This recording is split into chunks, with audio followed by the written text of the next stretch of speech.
In 1961, President Kennedy was presented with the first proposal to send in ground combat forces to South Vietnam.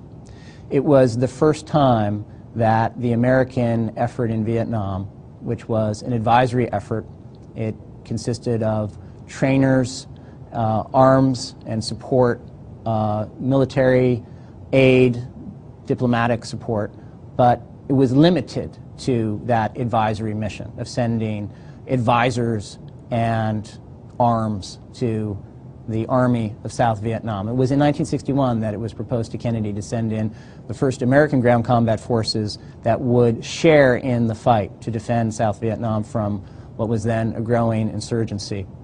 And Kennedy was presented with this proposal no less than half a dozen times in 1961. And again, he would deflect it and he would parry it. But his advisors were growing emboldened. And in November of 1961, they converged around a proposal to send in the first increment of ground combat forces. And they told Kennedy the odds were against, sharply against, holding on to South Vietnam without a major American military commitment. And at that time, he was advised by his National Security Advisor, by his Secretary of State, Dean Rusk, by the Secretary of Defense, Robert McNamara.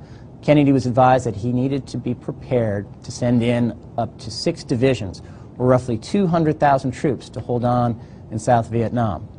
And Kennedy flatly rejected this proposal. Kennedy understood from his own perspective that the odds of prevailing in South Vietnam were extremely low. In fact, he confided to his aide,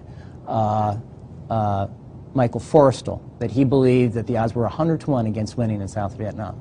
He listened in that summer of 1961 to General Douglas MacArthur, who advised him that the biggest mistake the president could make would be to fight a land war in Asia. That even if we send in up to 1 million troops, they would be subsumed by the greater forces that the adversary could bring to bear. Kennedy was extremely skeptical about an American war to hold on in South Vietnam, so he rejected that proposal. And he established at that time the first no combat troop decision, and that policy of no ground combat forces in South Vietnam was sustained throughout his presidency.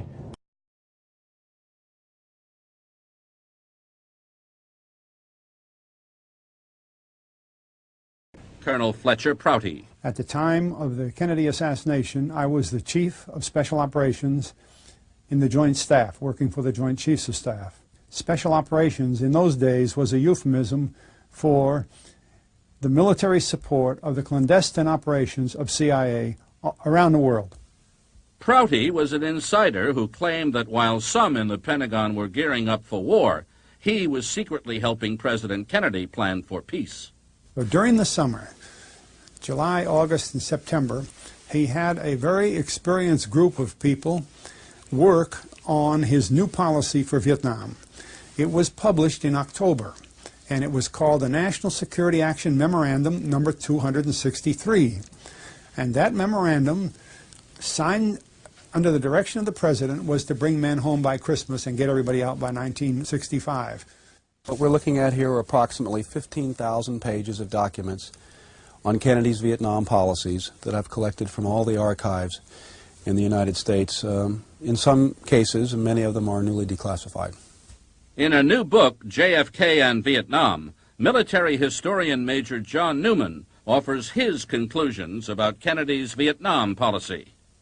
I don't think there's any doubt that JFK was pulling out of Vietnam when he was killed. And I think because the most fundamental tenet of his policy was no combat troops, and we know that Johnson put in combat troops, I feel it's safe to say that the assassination led directly to the escalation of the war.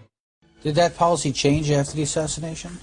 Only 4 days later. What happened? 4 days later, under Lyndon Johnson, they issued a new National Security Action Memorandum, number 273, which began a modest change. Then in March of '64, another memorandum, 288, began the attacks on North Vietnam and the escalation of the war. And in my last conversation with him, I'll always remember it, He said, as soon as the election is over, I'm going to get the boys out of Vietnam.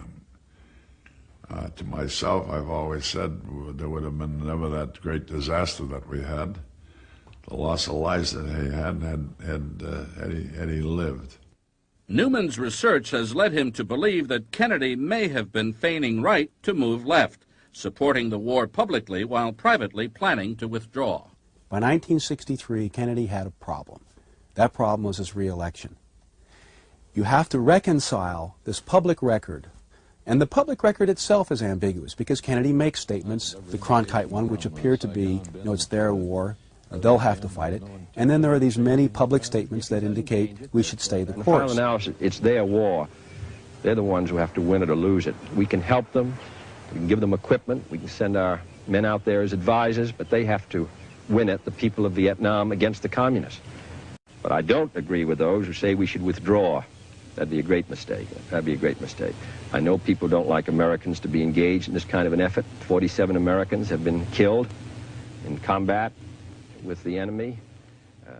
It's what I would have expected him to say as a political statement. Whether he was considering withdrawal or not, he would say he was not.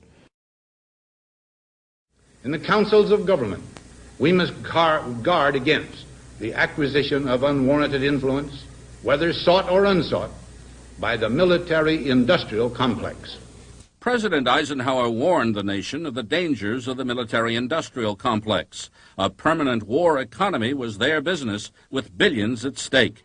Would you give us your appraisal of the situation in South Vietnam now, since the coup, and the purposes for the Honolulu conference? Well, because we do have a new situation and a new government. To attempt to assess the situation, what American policy should be, what our aid policy should be, how we can intensify the struggle, how we can bring Americans out of there. Now, that is our object, to bring Americans home.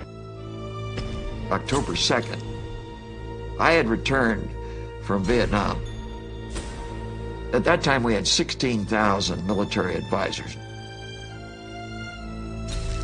I recommended to President Kennedy and to the Security Council that we establish a plan and an objective of removing all of them within 2 years. Kennedy announced we were going to pull out all of our military advisors by the end of '65. We're going to take 1,000 out at the end of '63, and we did. The way that struck people who were leaning toward the profits and the benefits of the Vietnam War was really unimaginable. You can't imagine. So a power elite coalesces. They don't have to vote.